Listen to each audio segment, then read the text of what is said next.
What's happening, everybody? Welcome back. This is Forgo, and today we have the arrival of Akuma and Bison, two characters that many of us have been anticipating ever since the announcement of Street Fighter. I mean, these are two prominent villains in the Street Fighter franchise. I mean, they are just godly, especially like Bison. He's the OG boss. Akuma is the legendary boss.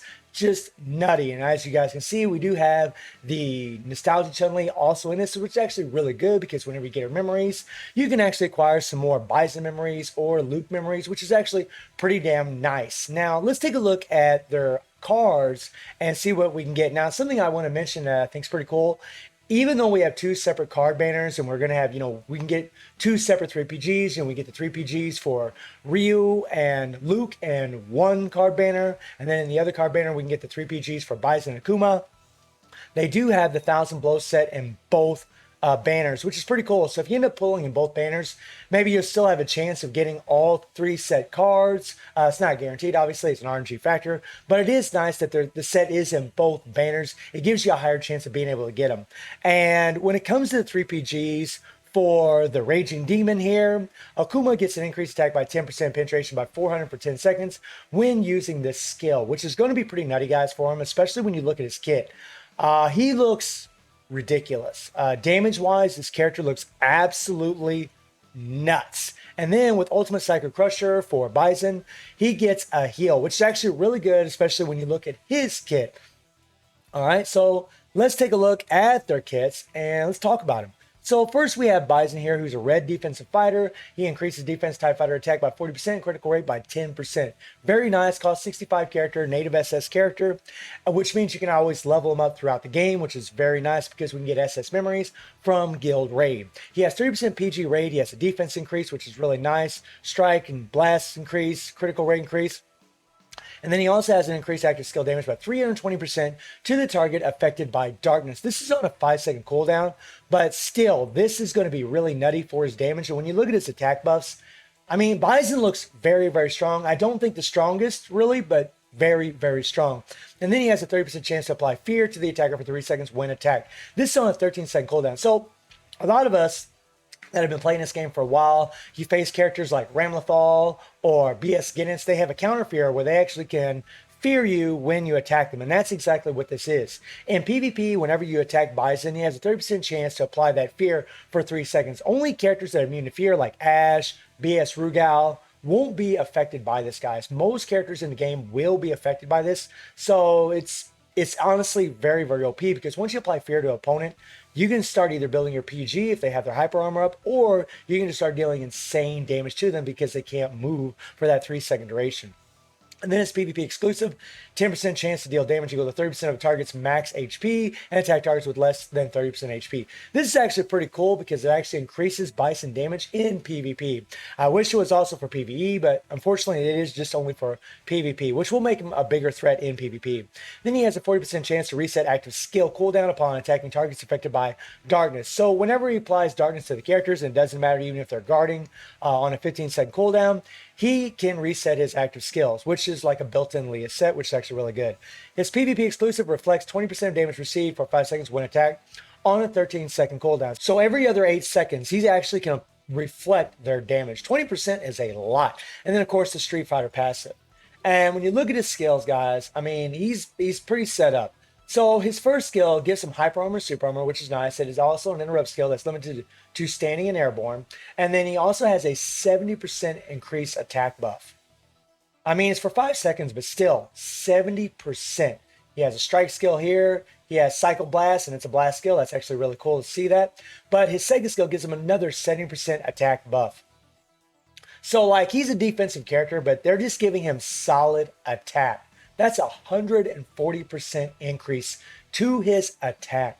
That's a lot. And then he applies Blackout to the target for 7 seconds, or Darkness, guard included, and deals damage equal to 30% of attack every 1 second, right? And then he also has a PvP exclusive, disable all enemies' active skills for 1.5 seconds upon use. So not only does he have the counter fear for PvP, but he also can disable all their skills, whether it's strike skill, blast skill, grab skill, it doesn't matter.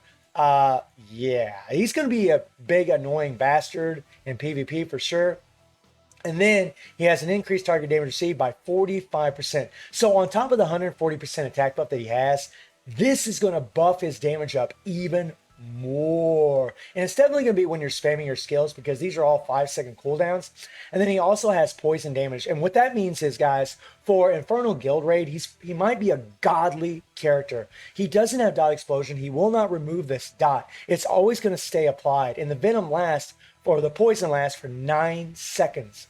That is sweet. And then his default inflicts darkness damage equal 35% attack to all enemies every 1 second for 10 seconds upon use. So if you're facing a guild raid where darkness is applied, he's going to have darkness that's going to last for 10 seconds. I mean, and again, guys, because he doesn't have dot explosion, the dot's always going to stay applied. It's going to be similar to what like Nostalgia Chun-Li is, right? It's not going to make him the most OP character because explosion really is the meta, but there are advantages to having a character that doesn't have dot explosion, and he does have some insane attack buffs.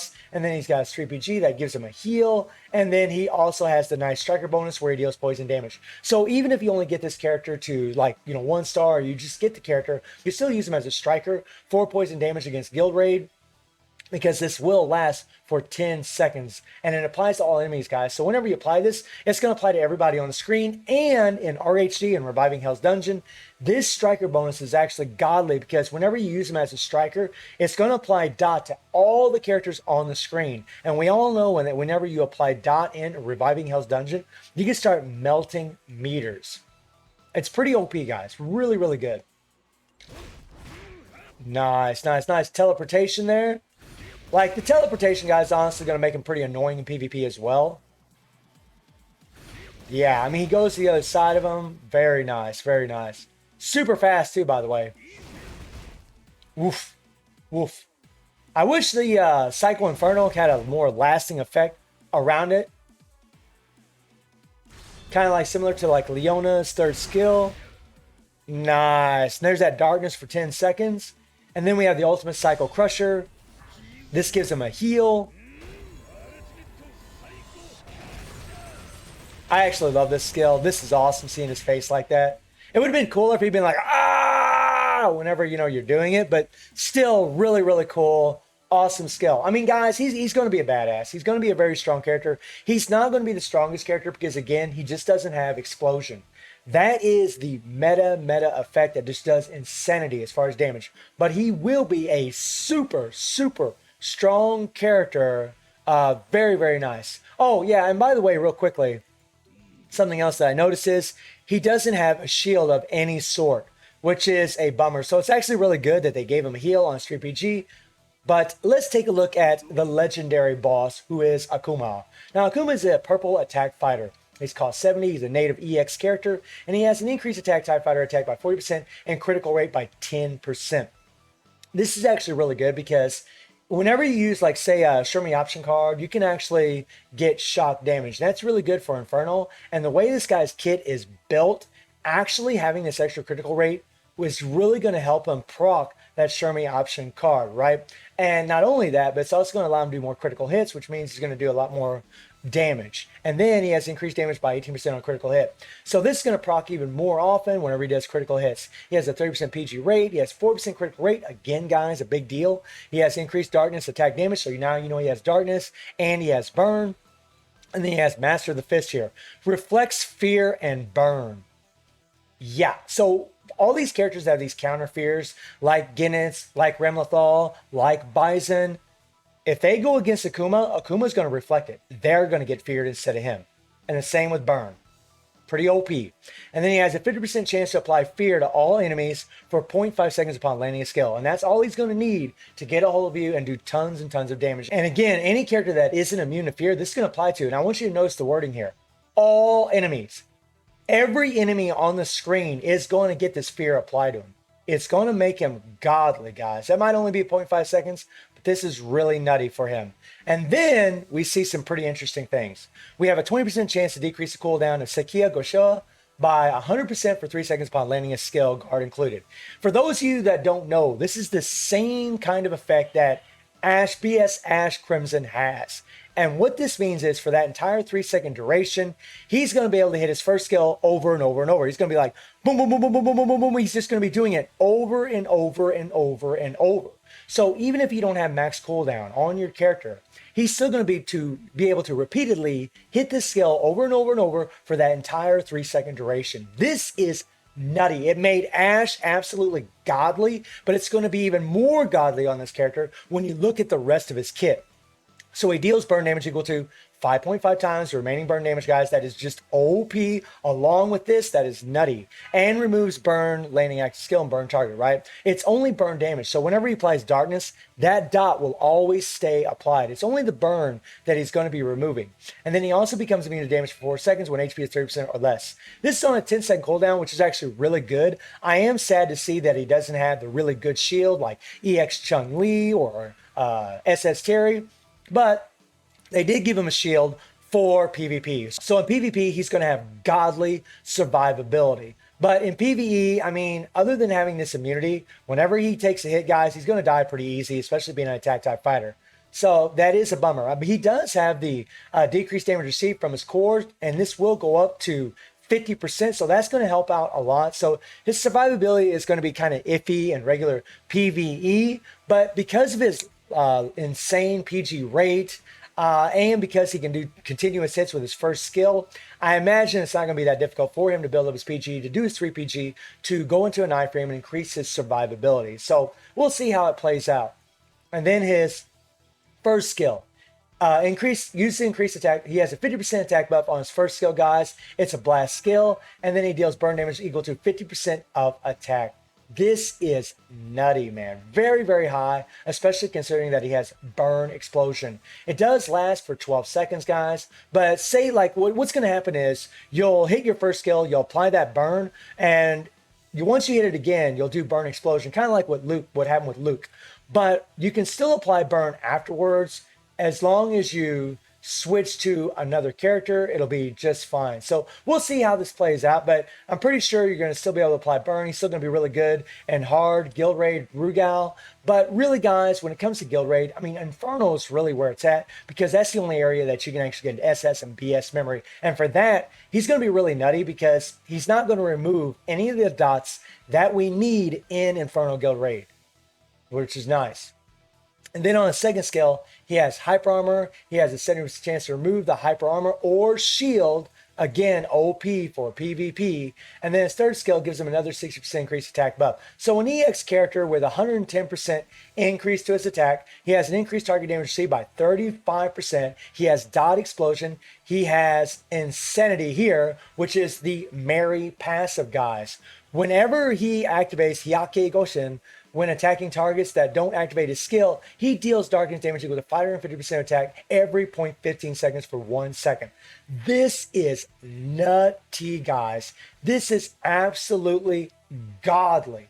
Because any of you that have seen SS Mary's performance in this game, you know how strong this type of skill is. It is just nutty. Getting this increase of damage by 550% on top of the dot explosion, on top of the first skill being able to go and go and go and go again. I mean, guys, he looks like, I'm calling it, he's probably going to be the strongest character in the game, damage-wise. Damage-wise, this guy is probably going to do more damage than any character in the game. This is just nutty, nutty stuff that they've done for him. They literally combined 2 OP characters in Ash and Mary in this guy's kit, along with the insane explosion.